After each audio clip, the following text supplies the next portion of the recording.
중국이 숨겨뒀던 비장의 한 수, J-36을 아시나요?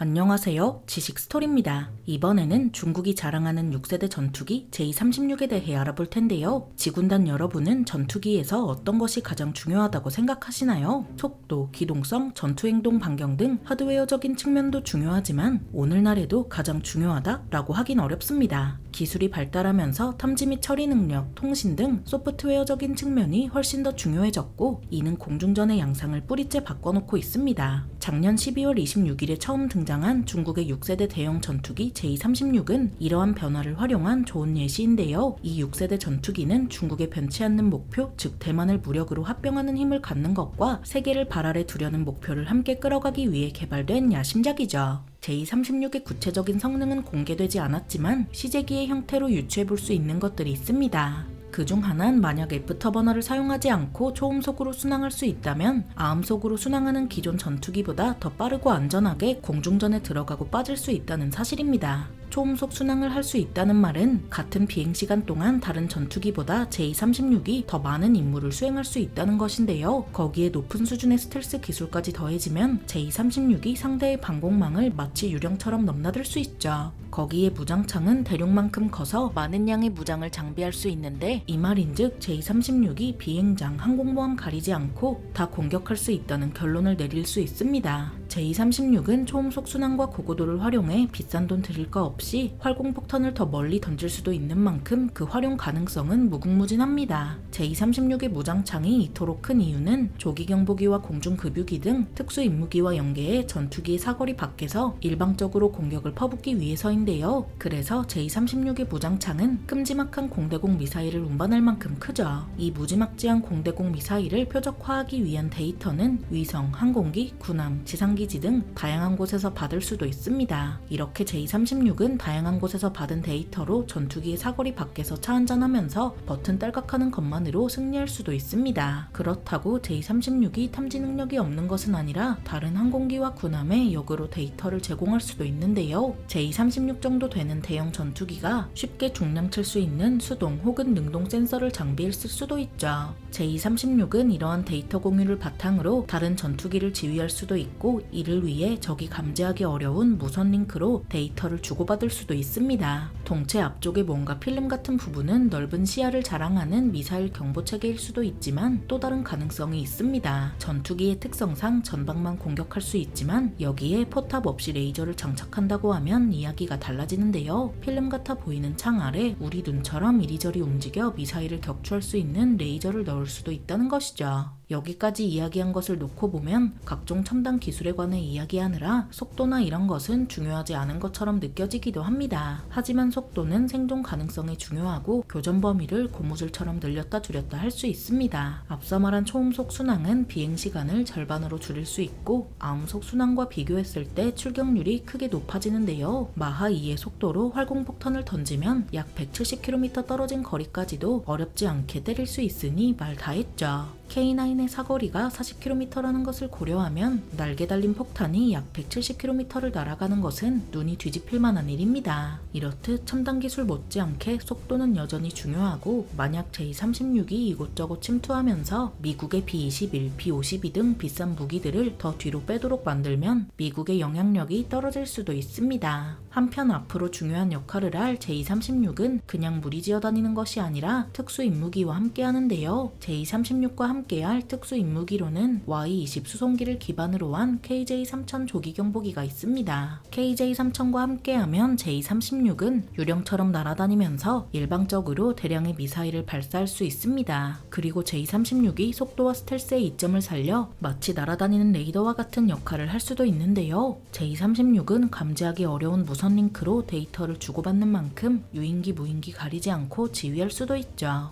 J36은 이미 많은 사람이 6세대 전투기라고 부르며 분류를 끝낸 것처럼 말하고는 합니다. 하지만 러시아에서 처음 쓴 세대 분류는 록히드 마틴이 2000년대 초 마케팅용으로 쓰면서 대중에 널리 알려졌는데요. 록히드 마틴이 5세대 전투기라 부르는 것은 초음속 순항과 스텔스 전부 갖춘 전투기를 의미하죠. 사실 이러한 세대 분류법은 정보를 제공하기보다 오히려 잘못 전하는 면도 있습니다. 물론 포켓몬처럼 세대를 나누면 직관적이고 확 와닿지만 기술 발전이 파이 나누듯 딱딱 나뉘는 것이 아니라서 100% 정확한 분류라고 보기 어렵습니다. 그리고 전투기, 폭격기, 공격기의 정의는 점점 더 불명확해지고 있는데요. 공중 및 지상 위협에 대비해 설계된 J36은 F-15나 수호이 34보다도 더 큰데 비행 성능까지 고려해보면 새로운 유형의 전투기라 할 수 있습니다. 어쩌면 앞서 말한 대로 비행 순양함이란 분류도 괜찮을지도 모르겠습니다. 중국의 자랑 J36에 대해 알아봤는데요. 영상이 유익하셨다면 구독과 좋아요 부탁드립니다. 감사합니다. 지식 스토리였습니다.